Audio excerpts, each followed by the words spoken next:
इयम् आकाशवाणी सम्प्रति वार्ताः श्रूयन्ताम्। प्रवाचकः पुरुषोत्तम शर्मा।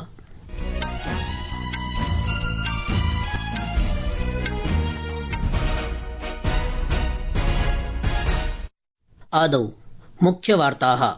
सैन्यप्रमुखेण जनरल उपेन्द्र द्विवेदिना गतरात्रौ युद्धविरामस्य वायुक्षेत्रस्य च उल्लंघनस्य अनन्तरं पश्चिमसीम्नः सेनापतिभिः सह सुरक्षास्थितिः समीक्षिता। प्रधानमन्त्री नरेन्द्रमोदी अद्य राजधान्यां नवदिल्ल्यां रक्षाविदेशमन्त्रिभ्यां राष्ट्रियसुरक्षापरामर्शदेन सैन्यत्रयस्य प्रमुखैश्च साकम् एकम् उच्चस्तरीयम् उपवेशनम् अकरोत्। भारतीय वायुसेनया उक्तं यत् सिन्दूराभियाने तस्यै चिह्नितानि कार्याणि सटीकतया व्यावसायिकतया च सफलतापूर्वकं निष्पादितानि। रक्षामन्त्री राजनाथसिंहः अपराह्ने लखनऊनगरे ब्रह्मोस एरोस्पेस एकीकरण परीक्षण सौविध्यस्य उद्घाटनम् अकरोत्। राष्ट्रम् अद्य राष्ट्रिय प्रौद्योगिकी दिवसावसरे वैज्ञानिकानाम् अभियन्त्रिणां प्रौद्योगिकी सम्बद्धजनानां च योगदानं संस्मरति। ऋतुविज्ञान विभागेन अनुमितं यत् अस्मिन् वर्षे सामान्य प्राविट् भविष्यतीति सम्भाव्यते। अपि च महिलानां त्रिकोणीय क्रिकेट श्रृंखलायां भारतेन श्रीलंकादलं 97 धावनाङ्कैः पराजितम्।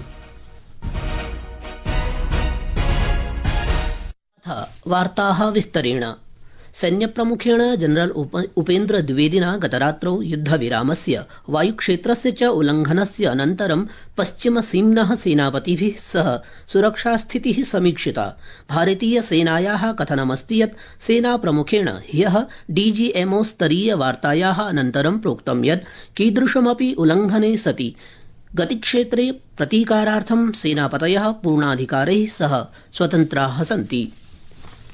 प्रधानमन्त्री नरेन्द्रमोदी अद्य राजधान्यां नवदिल्ल्यां स्थिते निजावासे एकम् उच्चस्तरीयम् उपवेशनम् अकरोत्। अस्मिन् उपवेशने रक्षामन्त्री राजनाथसिंहः, विदेशमन्त्री सुब्रह्मण्यं जयशंकरः, राष्ट्रियसुरक्षापरामर्शदः अजीत डोभालः, रक्षाप्रमुखः जनरल अनिल चौहानः, थलसेनाप्रमुखः जनरल उपेन्द्र द्विवेदी, नौसेनाप्रमुखः एडमिरल दिनेश त्रिपाठी, वायुसेनाप्रमुखः एयर चीफ मार्शल अमरप्रीत सिंहः च उपस्थिताः अवर्तन्त।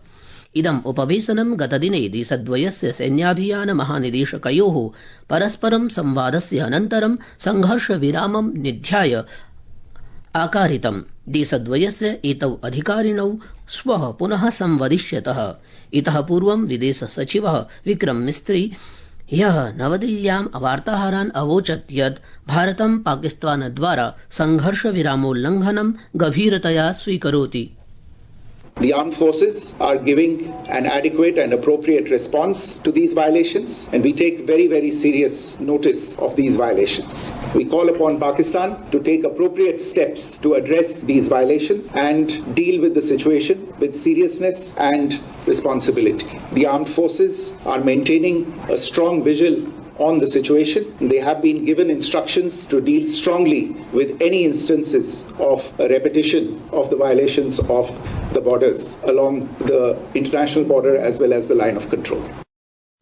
अमुना उक्तं यत् सशस्त्रबलानि स्थितिं निरीक्षन्ते, अथ च अन्ताराष्ट्रिय सीमया सह नियन्त्रणरेखायामपि उल्लंघनस्य कस्याः अपि घटनायाः काठोर्येण समाधानस्य निर्देशाः तेभ्यः प्रदत्ताः।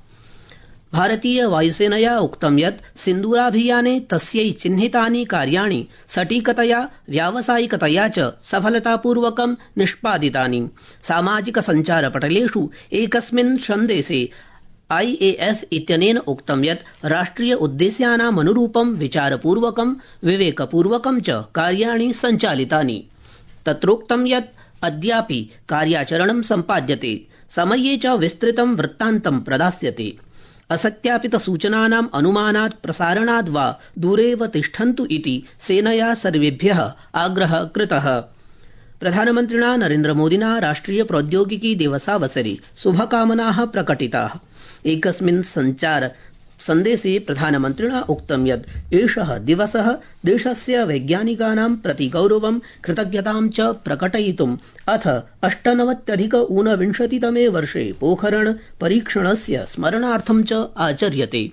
सः अवदत् यत् परमाणु परीक्षणं भारतस्य विकासपथि एका महत्वपूर्णा घटना आसीत्।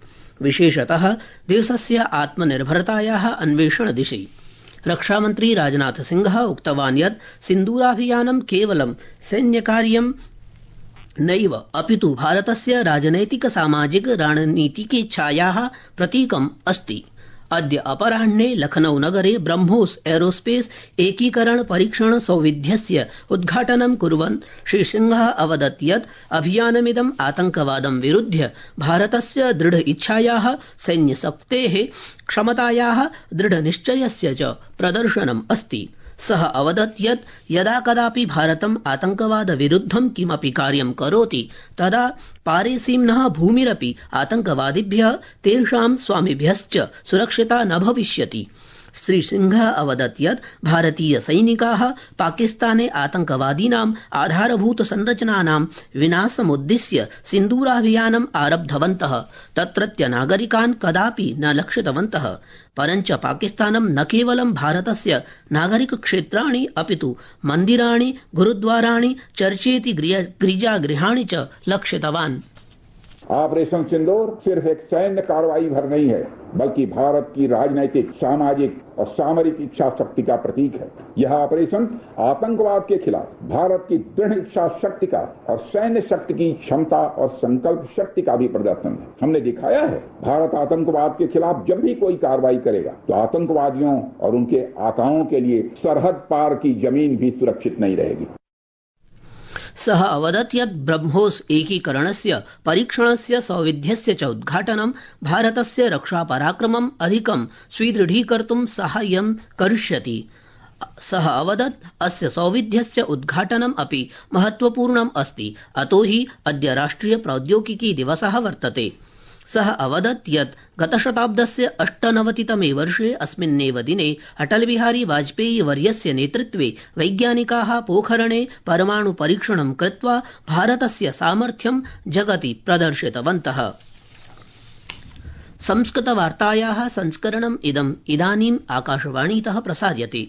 सममेव अयं कार्यक्रमः आकाशवाण्याः अन्तर्जालपटले www.newsonair.gov.in इत्यत्र अथ न्यूज़ ऑन एआईआर चलदूरभाषीय तन्त्रांशे अपि उपलब्धो भविष्यति।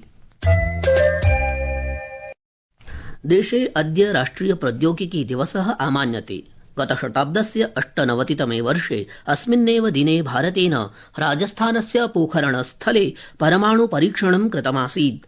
सम्पूर्णं राष्ट्रम् अद्य तेभ्यः वैज्ञानिकेभ्यः, अभियन्तृभ्यः, प्रौद्योगिकीजनेभ्यः प्रणमति, येषां प्रयत्नेन भारतस्य वैश्विक प्रतिष्ठा संवर्धिता। अत्रावसरे रक्षामन्त्री राजनाथ सिंहः अवोचत् यत् देशवासिनां सकारात्मकं परिवर्तनम् आनेतुं नूतन प्रौद्योगिक्या विकासाय च समेषां योगदानं महत्वपूर्णम् इति। भारतर्तु विज्ञान विभागेन घोषितं यत् अस्मिन् वर्षे दक्षिण पश्चिम प्राविट् सामान्यतः 5 दिनात् पूर्वमेव मे मासस्य 27 केरलतटे आगमिष्यतीति सम्भाव्यते। एतत् शीघ्रम् आगमनं ग्रैष्मिक सस्यानां कृते सकारात्मकं प्रभावं जनयति, सस्यानां वृद्धिं च करिष्यति इति अपेक्षा अस्ति। ऐतिहासिक दृष्ट्या प्रारम्भिक प्राविट् कृषि उत्पादनं, जलाशयस्तरं च संवर्ध्य कृषिकार्ये आनुकूल्यं जनयति। विभागेन उक्तं यत् 25,अधिक-2000तमवर्षस्य प्राविट् सामान्यात् अधिकं भवितुम् अर्हति। परिणात्मकरूपेण दीर्घावधेः औसतं 75% यावत् भवितुं शक्नोति इति अपेक्षते। एतेन क्रमशः द्वितीयं वर्षं सामान्यतः उपरि प्राविट् पूर्वानुमानम् अस्ति। भारत, श्रीलंका, अफ्रीका चेति राष्ट्राणां महिलानां त्रिकोणीय क्रिकेट शृंखला भारतेन विजिता। कोलम्बो नगरे आर प्रेमादास क्रीडाङ्गणे क्रीडितायां निर्णायक स्पर्धायां भारतेन श्रीलंकादलं 97 धावनाङ्कैः पराजितम्। भारतेन प्रथमं क्रीडयता श्रीलंकायै 42 धावनाङ्कानां लक्ष्यं प्रदत्तम्। लक्ष्यमनुसृता भारतेन सारल्येन स्पर्धा विजिता इति वार्ताः।